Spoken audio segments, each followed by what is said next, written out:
to read here from Shukdev Goswami. Om Namo Bhagavate Vasudevaya. Om Namo Bhagavate Vasudevaya. Narayanam Namaskrityam Naram Chaiva Narottamam Devim Saraswatim Vyasam Tato Jayam Mudirayet. Nashchatrayeshu Abhadreshu Nityaṁ bhāgavata-sevayā. Bhagavati uttama shloke bhaktir bhavati neshtake. Aradheyo Bhagavan Vrajesh Taniyas Tadhama Vrindavanam. Ramya Kashidupasana Vrajvadhu Vargena va Kalpita. Śrīmad-Bhāgavatam Pramanamamalam Prema Pumartho Mahan. Śrī Caitanya Mahāprabhu Matamidam Tatradharana Param. Namo Vishnupadaya Krishna Prasthaya Bhutale Srimate Bhaktivedanta Swami Niti Namine. Namaste Saraswate Devi Gauravani Pracharini Nirvishesha Shunyavadi Paschat Deshatarini. Jai Shri Krishna Chaitanya Prabhu Nityananda Shri Advaita Gadadhar Srivasadi Gaura Bhakta Vrinda. Hare Krishna Krishna Krishna Hare Hare, Hare Rama Rama Rama Hare Hare. Sutta Uvacha Yam Brahma Varunindra Rudra Maruta Stunvanti Divyaistave Vedai Sangapada Kramopanishadai Gayanti Yam Samaga Dhyanavastita Tadgatena Manasa Pashyanti Yam Yogino Yasyantam na vidusura suragana Devaya Tasmai Namaha. Sutta Goswami said, unto that personality whom Brahma, Varuna, Indra, Rudra and the Marutas praise by chanting transcendental hymns and reciting the Vedas, and with all their corollaries, Padakramas and Upanishads, to whom the chanters of the Samaveda always sing, whom the perfected yogis see within their minds after fixing themselves in trance and absorbing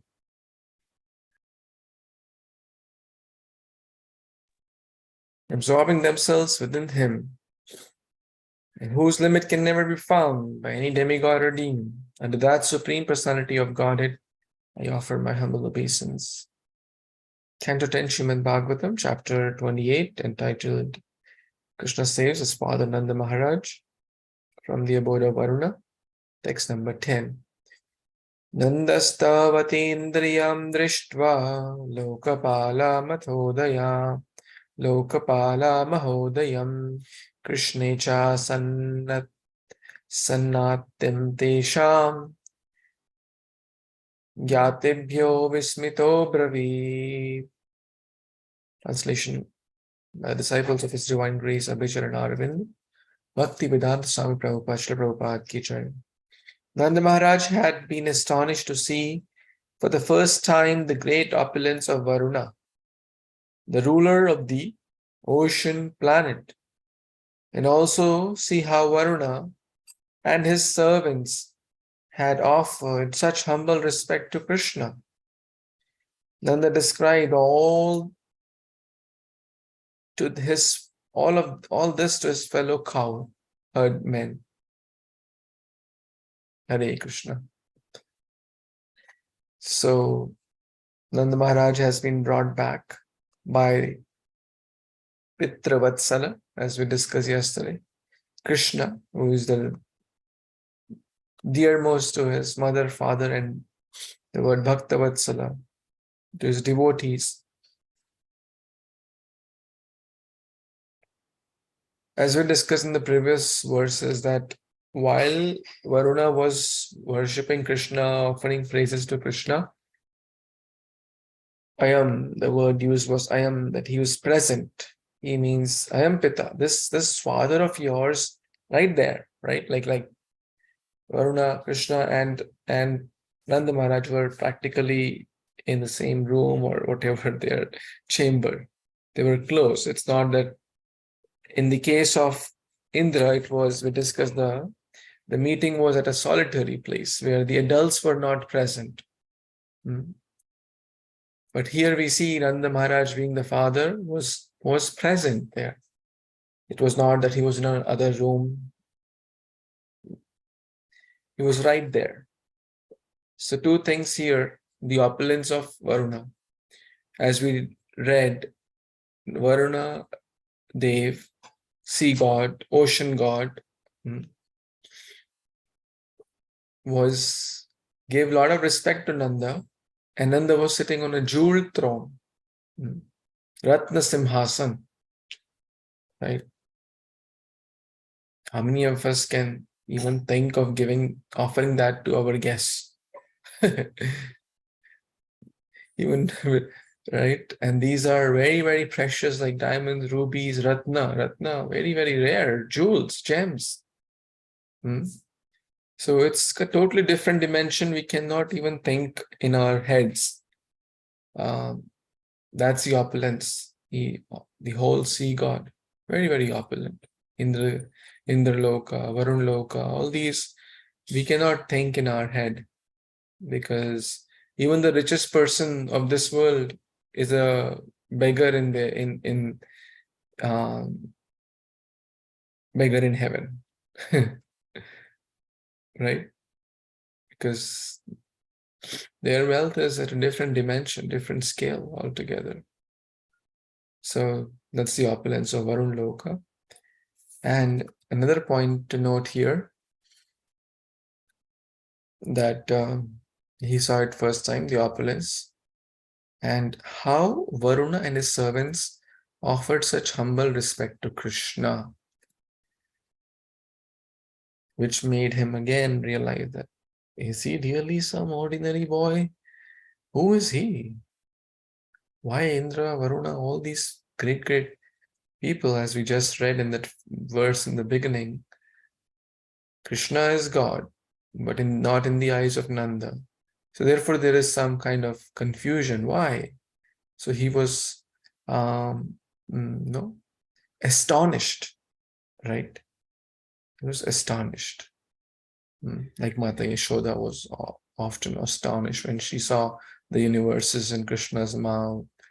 There was like some moment of those like astonishment, but again, their love was so deep and at a much higher intensity and quality and quantity that after a few moments, after all, he's my child. After all, he cannot even lift my sandals. He's a notorious naughty butter thief. So, any other thoughts, comments anyone has? Okay, let's read next verse. Text number 11. Anyone wants to read?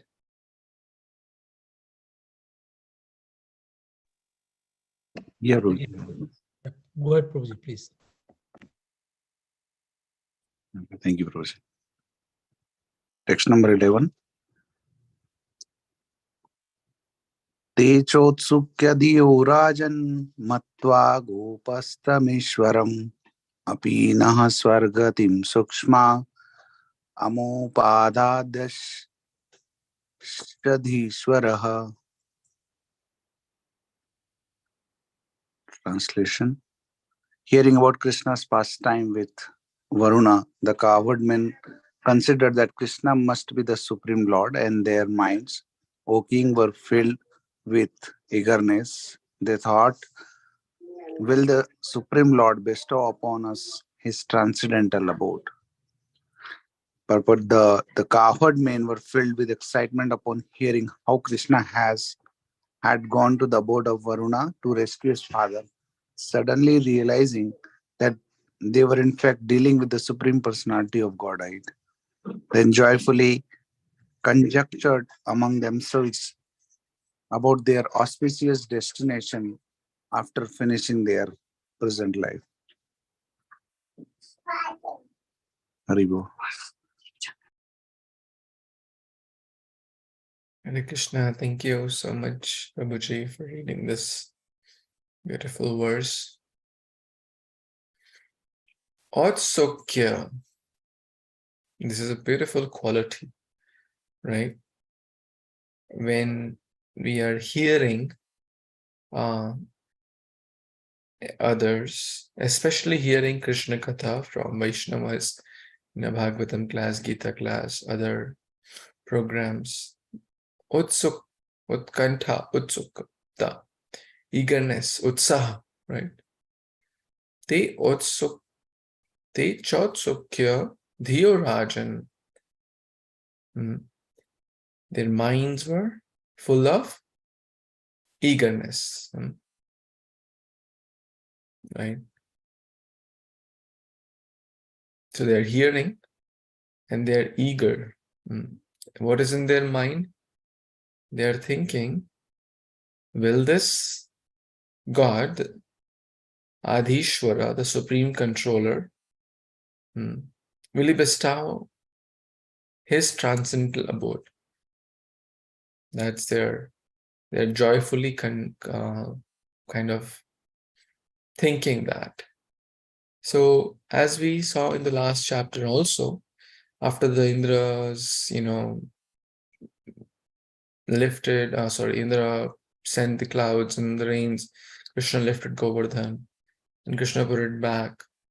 Then there was a section that all the Vrajavasis, the cowherd boys, come to Nanda Maharaj, right? And then comes the Indra's forgiveness as per Śrīmad-Bhāgavatam, the sequence. So over there also we saw for a moment or two, for some time there was a feeling, oh, this person is none other than God himself. So we see that feeling comes quite a few times. But as we discussed that since their love is so deep, unmotivated, unalloyed, boundless, then again that transcendental Krishna's internal energy takes over, and then no, after all he's a butter thief, after all he's running after cows and calves, after all he's playing in the mud. How can God be like that? Does God cry? Does God fear when it is lightning in the sky? Right? Is God the one who's eating someone's juta and playing in the mud, eating mud? Right? You think he is God? No. So, but sometimes that thought may come in the mind, because think about if all these pastimes are happening, and the Maharaj has personally witnessed all that, seen Varuna offering respect, seen Varuna and his servants offering so much gratitude and obeisance and whatnot. And ultimately it's Krishna Katha. And the Maharaj is narrating Krishna Katha. So anything we see in the lives of Raja or Rajavasis is nothing but Krishna consciousness. It's oscillating around Krishna. And the Maharaj, anyone experiences anything with Krishna, they narrate to others. Isn't that a beautiful quality? If we hear something from senior Vaishnavas, we must share, right? You heard a nice class, please share. It helps the person, it helps others also. If we share, we'll maybe hear it again or inspired to hear. And vice versa. This is the duty of Vaishnavas. Mad-chitta mad-gata prana bodhayanta parasparam. We should discuss Krishna Katha.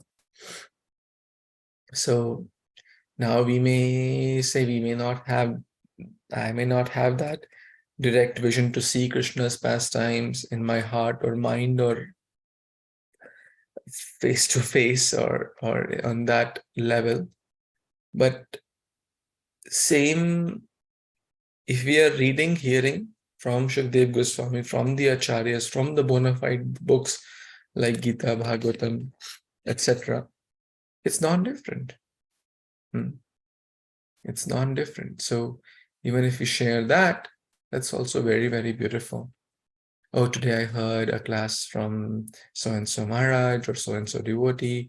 They were talking about this pastime. I really like this. And you can share it with your husband, wife, children, friends, devotees, neighbors, or WhatsApp, or so many ways to share these days. Nanda Maharaj is doing that. Yashoda Mata is doing that. Gopis are doing that. Cowherd men are doing that. Cowherd boys are doing that. This is Vrindavan. Because Krishna Katha is the nectar or the elixir, the medicine for our heart, soul. Any other thoughts, comments anyone has? Text 12. Anyone? Yes, Prabhuji. Hare Krishna devotees, Dhanava Pranam, all visitors, Srila Prabhupada. Text 12. Iti sthanam sha bhagavan vijaya vignaya khilo drikshayam sankalpo siddhaye tesham kripayai tat ochintayat. Translation by the disciples of his divine guest A.C. Bhaktivedanta Srila Prabhupada ki jai. Because he sees everything, Lord Krishna, the Supreme Personality of Godhead, automatically understood what the cowherd men were conjecturing, wanting to show his compassion to them by fulfilling their desires. The Lord thought as follows. So Lord Krishna actually stays with us as a Paramatma, and he is the Kshetrogya, Supreme Kshetrogya. So he fulfills our desires, and as we want to come closer to Krishna, he definitely will sanction our desires. Back to Prabhuji. Hare Krishna.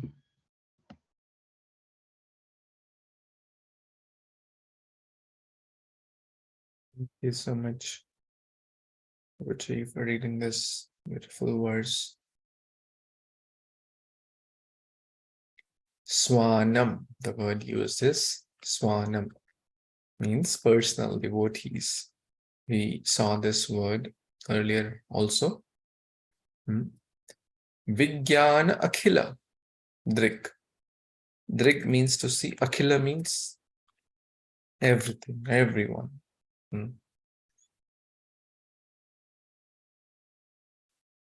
Without break. Khanda also means break. Akhila means without break. It means everything. Akhila. You may know some people also named Akhil, right? This is the name of connected to God, right? He is unbreakable or everything, right? He's like the bottom of the bottom, the top of the top, and anywhere in between. So everything. Swayam.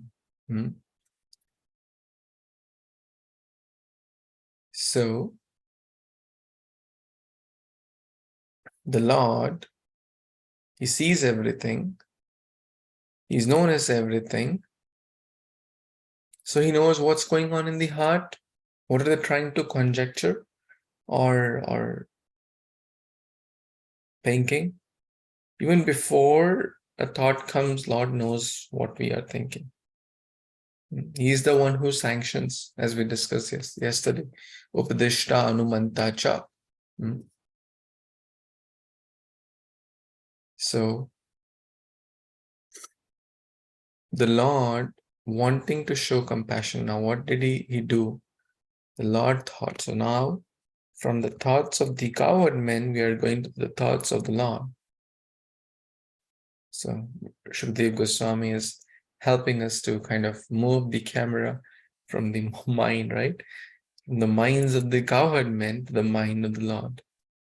This is the greatness or sweetness of Shukdev Goswami, who is so expert director. Like if we see, like, try to visualize this like a movie. And then they came back. Suddenly it's going deeper in the minds of the cowherd men.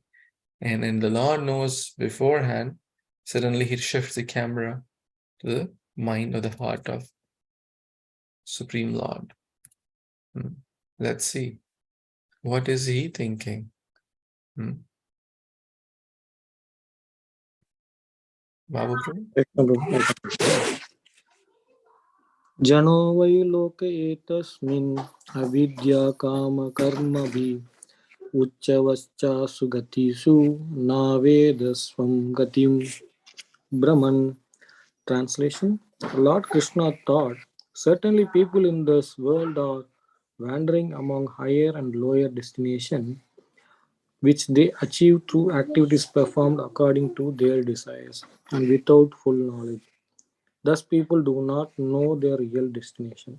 Purport: Srila Jiva Goswami has elaborately explained how this verse applies to eternally liberated residents of Sri Vrindavana, the Lord's abode. One of the fundamental philosophical principles of Śrīmad-Bhāgavatam is distinction between two types of illusion, Yogamaya and Mahamaya, the spiritual and material states of existence, respectively. Although Krishna is God, the omnipotent, omniscient, supreme being, his intimate associate in the spiritual world love him so much that they see him as their beloved child, friend, lover, and so on, so that their ecstatic love can transcend the boundaries of mere reverence. They forgot that Krishna is the supreme God of all universe, and thus their pure, intimate love expands unlimitedly. One may consider their activities of treating Krishna as helpless child, a handsome boyfriend, or playmate to be a manifestation of avidya, ignorance of Lord Krishna's position as God. But residents of Vrindavana are in fact ignoring the secondary majesty of Krishna and focusing intensely on his infinite beauty, which is the essence of his existence. In fact, describing Lord Krishna as supreme controller and God is almost a typical of political analysis, referring as it does the hierarchy of power and control. Such analysis of levels of power and hierarchies of rule is significant in the context in which one entity is not fully surrendered in love to higher entity. In other words, control becomes visible or consciously felt as control when there is a resistance to that control. To cite a simple example, a pious law-abiding citizen sees the policeman as a friend and well-wisher, whereas the criminal see him as a threatening symbol of punishment. Those who are enthusiastic about government policies feel not that government is controlling them, but rather that it's helping them. Thus, Lord Krishna is seen as a controller and hence as a supreme God by those who are not fully enchanted by his beauty and pastime. Those fully in love with Lord Krishna focus on his sublime, attractive features, and because of the nature of the relationship with him, do not much notice his controlling power. A simple proof that residents of Vraja has transcendental lower states of God consciousness rather than fail to attain them, in fact, that throughout the pastimes of Lord they often remember that Krishna is God. Usually they are astonished at this remembrance, having been fully absorbed in seeing Krishna as their friend, lover, and so on. The word kama is conventionally used to indicate a material desire or else a superficial desire so intense that it becomes somehow analogous to intense material desires. Still, the fundamental distinction remains: material desire is selfish, self-gratificatory. Spiritual desire is free of selfishness, being wholly for the pleasure of the other, the Lord. Thus, residents of Vrindavan executed their daily activities solely for the pleasure of their beloved Krishna. It should be remembered that the entire purpose of Krishna descent into this world is attract living being back home, back to Godhead. Two things are required for this: that his pastime displays the beauty of spiritual perfection, and they somehow seem relevant and hence interesting to the conditioned souls of this world. The Bhagavatam often states that Lord Krishna plays just like a youthful actor, and he undoubtedly engages eternal devotees in the dramatic presentation. Thus, Lord Krishna hears muses to himself that people in this world certainly do not know their ultimate destination, and when an obvious touch of fabulous Theseus, he also thinks in the way about his own eternally liberated associate who were playing in this world like ordinary members of cowherd village. Apart from double meaning obviously present in this verse, when it is applied to Krishna liberated associates, Krishna here makes an entirely direct and pointedly critical observation about ordinary people. When applied to the conditioned soul who are actually wandering throughout the universe, his statement that people are acting out of ignorance and lust is not mitigating by any deeper spiritual meaning. People in general are simply ignorant and they do not seriously consider their ultimate destination. As usual, Lord Sri Krishna is able to say many profound and complex things in a few simple words. How fortunate we are that God is not a dry field of energy, a transcendental effulgent blob, or nothing at all, as various people would have it. In fact, he is most wonderful personality of Godhead, full of absolute personal qualities, and certainly whatever we can do better, as an evidence by his brilliant way of speaking. Hey, Hare Krishna. No, it's very long purport. We can discuss in detail. But one thing, so Krishna also clearly mentioning that no people are not having knowledge, and so he mentioned about one yoga maya and other mayas, and in the purport, one thing I liked it that no Srila Prabhupada given the example of if you attracted toward Krishna, it's something like like when we see if you are a good person, when we see the police, you feel that no, they are our friend. We are abide by the rules, and we feel they are friend to us, and we are also a friend to them. But if we did something wrong, or if you feel something like you are kind of as a criminal, you will feel the police is kind of they are controlling us, and they are kind of why they are controlling us like that. Those kind of mindset will be there. So Krishna here from the cowherd boy perspective, they feel that they are kind of not a controller. They feel them as a child or as a boy or as kind of close friend kind of thing. They treat Krishna as like that, but instead of they are not looking him as a controller, because their perspective is only Krishna is like close friend kind of thing. But I think it's a long purport. Please add your. Thank you. Hare Krishna. Thank you. Thank you so much, Prabhu. Very, very nice verse with detailed purport. You brought out a few very interesting reflections.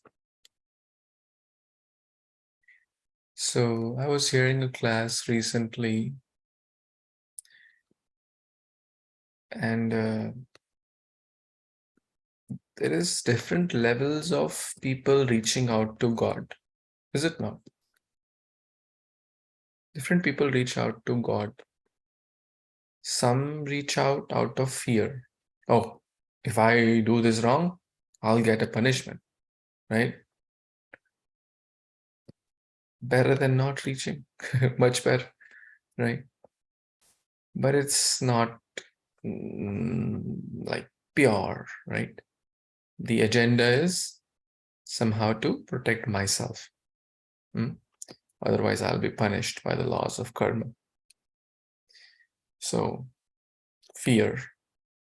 Then is reward. If I do this, I get that.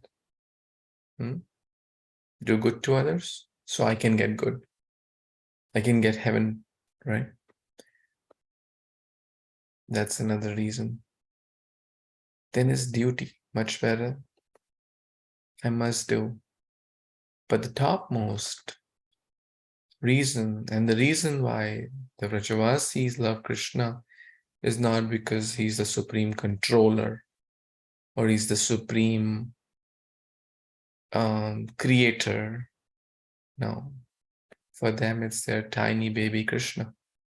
And they love him because they selflessly care for him. In the beginning, people approach God as what is in it for me, right? What is in it for me? In the beginning, and it applies to Iskcon also. People come to Iskcon, what is in Iskcon for me? What can Iskcon do for me? How can it help me? How can it help my family? How can, which is fine. Yeah, Iskcon is there to help everyone. So, right, in every dimension, body, mind, and soul, to the best. But again, eventually, those who are serious, their mind, heart, consciousness changes. And they see, what can I do for God? In the beginning, what can God do for me? At later stages, what can I do for God? This is Raja. Rajavasis are never thinking what God can do for me. Mother Yashoda is not thinking how my child is going to take care of me. The modern month is going. Mata Yashoda's always meditation is, what can I do for God? I mean, he's not thinking God, but my baby, Kṛṣṇa. Yashoda Nandana, Yashoda Dulala, the darling of Yashoda. So this should be our mood also. Yes, in the beginning, we may see, oh, I like Iskcon Prasad, I like Govindas, I like this Laddu, I like that. Okay, I'm having some issues in my family or health or job or this or that. That's okay. And we must, but also eventually, and we should see what can I do for God, for Iskcon, for my Guru, for Vaishnavas, for the society. And those who do that, God takes care of them. As we have discussed, if we try to help Kṛṣṇa in his mission, Kṛṣṇa will take 1,000,000 times more care of that person. He says that in Bhagavad Gita, there's no one more dear than one who is trying to share this message. So if we are acting as an agent on behalf of God, we'll not think, oh, he's a supreme controller, supreme, punishment giver, this, that. That is the mindset of the criminals. Oh, if I go wrong, he'll punish me. So that is much lower, but as we see, we're talking about different stages. And the topmost is unalloyed, pure spiritual love. A law-abiding citizen sees a policeman as a friend, well-wisher, whereas a criminal sees him as a threatening symbol of punishment, right? We see the world as a reflection of our own consciousness. Is it not? That's what we are seeing. Those who are enthusiastic about government policies feel not that the government is controlling them, but rather it's helping them. I'm not talking about this government or that government. I'm talking about a good government, right? Not a particular, we're not going into any politics or anything here. But let's say government makes a policy that no one is the I'm thinking of a non-political example. Let's say if anyone litters on the streets, they will have a 1,000 rupee or $100 fine, right? Honest, obedient citizen will say, oh, that's great. This will help the city to be clean, nice, right? and not harm the environment. But those who are miscreants, oh, that's nuisance. That's restricting the freedom. Why is the government doing that? Why are they trying to control our freedom? Right? So Prabhupada is mentioning that. So those who see Kṛṣṇa as controller, as supreme God, quotes.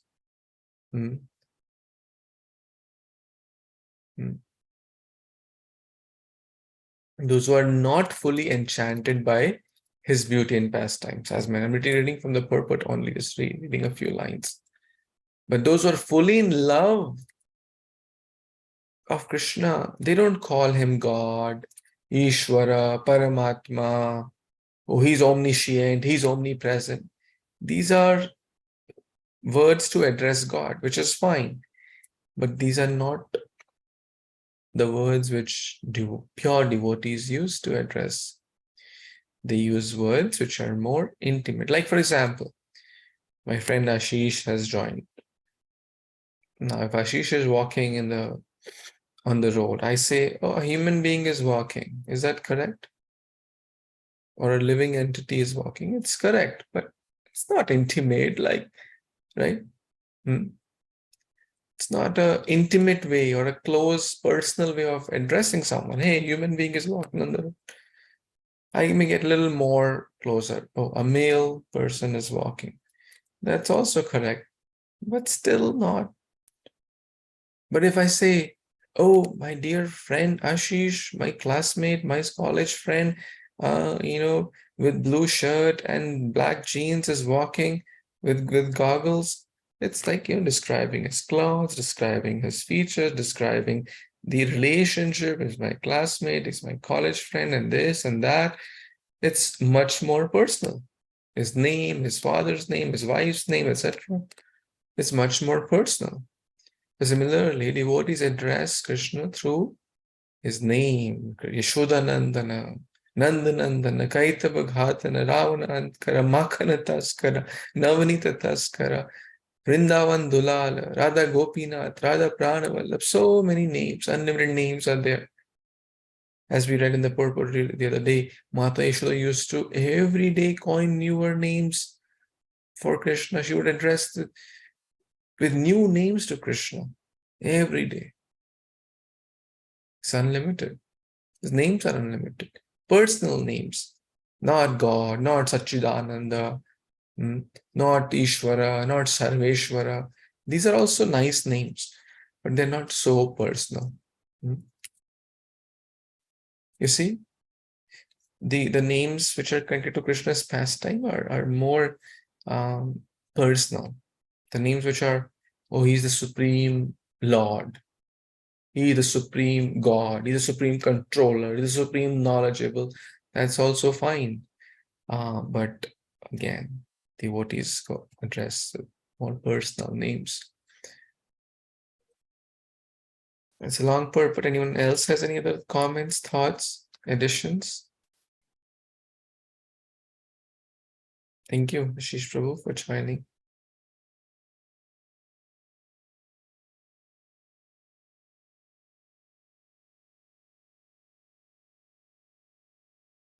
Hare Krishna, Prabhuji, Nanda, Krishna Prabhuji, you very nicely explained about the gopis' love, their relationship with Krishna.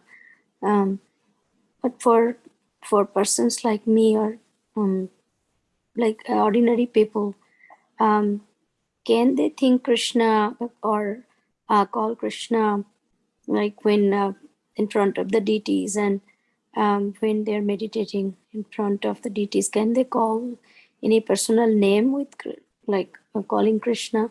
Can we do that? Like the way you said about the gopis, they're different, they're exalted. But how we should approach Krishna? It's a very thoughtful, beautiful question, Mataji. In Iskcon, we address all the personal names only. We are chanting Jaya Radha Damodara Radha. So Radha Damodara is a personal name. Radha Sham Sundar, Radha Gopinath, right? These are all personal names. Krishna himself, Kana, Girivardhari, right? We're celebrating all these pastimes, doing all these festivals. Yashoda Nandana, Vrajendra Nandana, Gopijana Vastrahari. All these are personal names connected to his pastime. Ravana Antkara, Makhana Taskara. All these are personal names, right? So we must address Krishnaya Vasudevaya, Devaki Nandanaya cha, Nanda Gopa Kumaraya, Govindaya Namo Namaha. This is again full of personal names.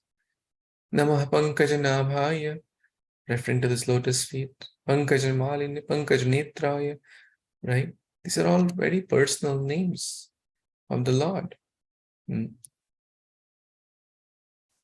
Even if we say like, other names, that's not wrong or incorrect as we discussed. But all our acharyas, if we see, they are using those direct names more connected to the pastime. Prabhupada said Krishna, the Supreme Personality of Godhead. He could have just said International Society for Supreme Lord, right? Could have said that, right? International Society for God, correct?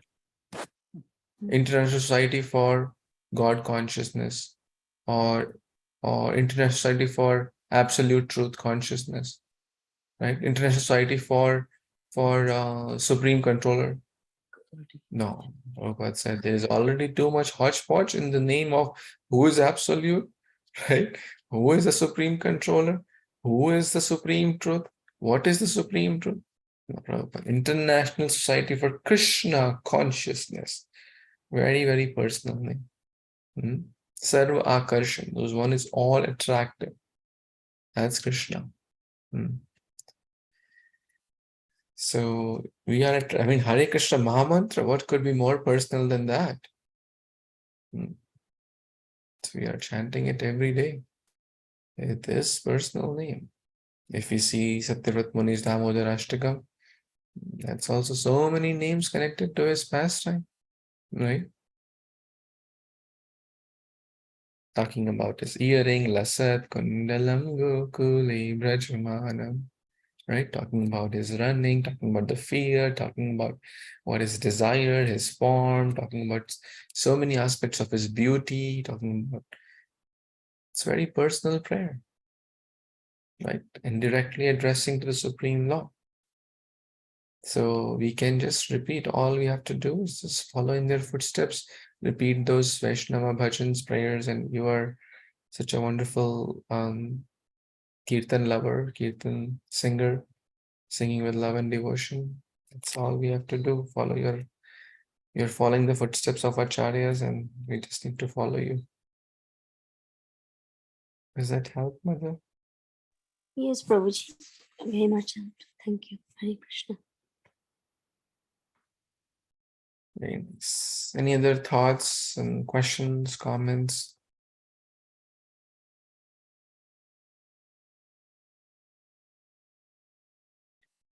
Okay, we can read one last verse for today and then we will pause. Text number 14. Anyone would like to read this? Who hasn't got a chance yet? Ashish, are you in a position to read? Yes, Prabhu. Hare Krishna, Prabhu. Yes, Can you hear my voice? yes, very clear. Okay, Prabhu. I'll just come to a more peaceful place. I just woke up. Sorry. Yeah, sure. I will read this. Okay, that's for the text 14. Iti sanchintaya bhagwan mahakaruni ko harihi darshayamas lokam swam gopanam tamasah param. So translation, thus deeply considering the situation, the all-merciful Supreme Personality of Godhead, Hari, revealed to the cowherd men his abode, which is beyond material darkness. purport. It is clear from this verse that the absolute truth dwells in his eternal abode. Everyone of us tries to come comfortably as possible, surrounding ourselves with peace and beauty. How can we, in the name of, begrudge the Supreme Lord, our Creator, the supremely beautiful and comfortable abode known to people in general as the kingdom of God? Hare Krishna.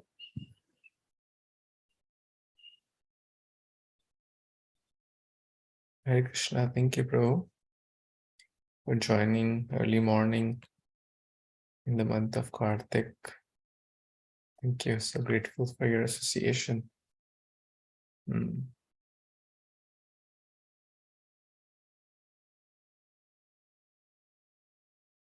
So this is again the thought of the Lord.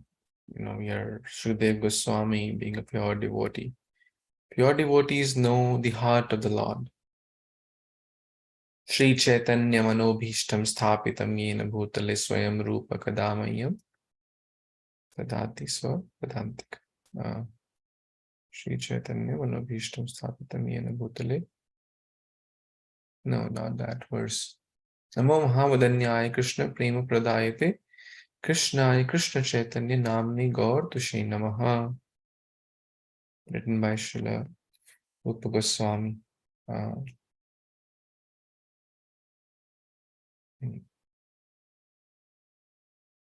So pure devotees know the heart of the Lord. I'm getting a little confused if it was given by Rupa Goswami. Maybe I need to double check on that. So they know the heart. What was Vasud Damodar? I'm forgetting that. Manobhishtam, that's a key word. They know the heart or the mind of the Lord. So in this particular verse, the most merciful, Mahakaronika, Lord Hari, showed the Vaikuntha planets, which is beyond tamas or material darkness. Vaikuntha means no kuntha. So all merciful Lord, they are thinking, the Vrajavasis are thinking, will we go back home, back to God? They are eternal associates of the Lord. Or some of them are sadhana siddha, some of them are nitya siddhas.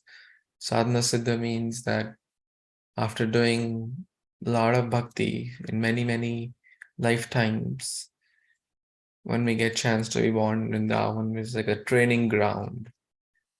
They are called sadhana siddha bhaktas. And they get trained fully, like an apprentice. And then so that they can serve in the eternal pastimes of the Lord in the Vaikuntha or Goloka Vrindavan. The Lord showed them.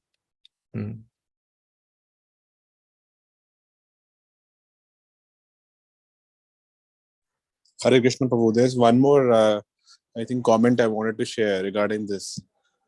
May I? Yeah, okay. So maybe this is also very similar to what is given in Bhagavad Gita, chapter 7, verse 16, where Krishna talks about the 4 types of devotional, a devotion people have. Different reasons, right? The most bottom one comes from devotion towards Krishna due to fear, and then above that comes due to knowledge. Then after that comes due to material possession, and then after that, the ultimate supreme one is just due to selfless love for Krishna.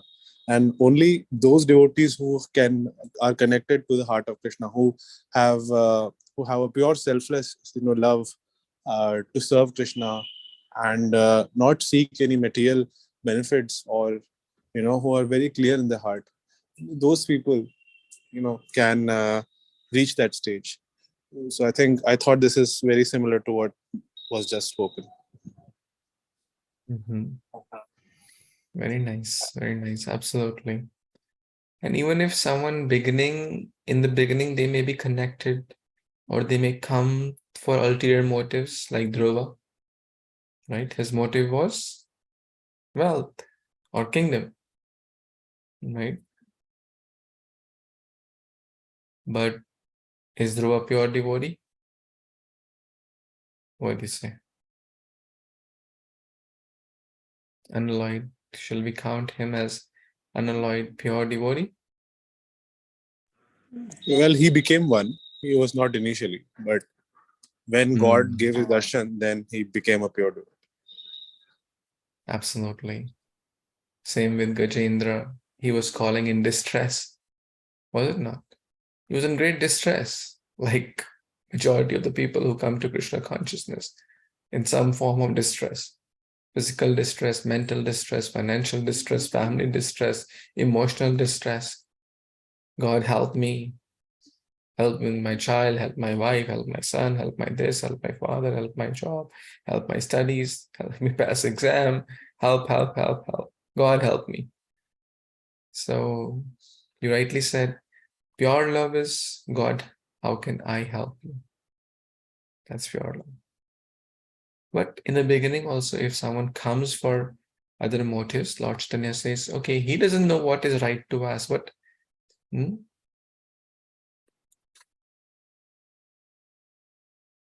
if the child asks, Father, give me chocolate, give me chocolate, give me chocolate, the child is foolish, but the father is mature to know what is right thing to give him.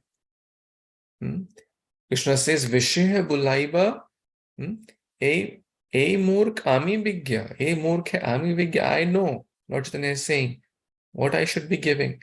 Vishya bulaiba, I will make him forget sense gratification, Vishya, material desires. Swacharanadiya, I'll give him the gift of my lotus feet. That's what he gave to Dhruva. That's what he gave to Gajendra. That's what he gave to all the devotees. Eventually, Prabhupada in the beginning, when he came to US, his audience were full of, we all know, like different desires, different habits, not very congenial for bhakti. But ultimately they became pure Vaishnavas. This is the power of Krishna consciousness. So, thank you for sharing that thoughtful comment. Any other thoughts, comments anyone has before we wrap up?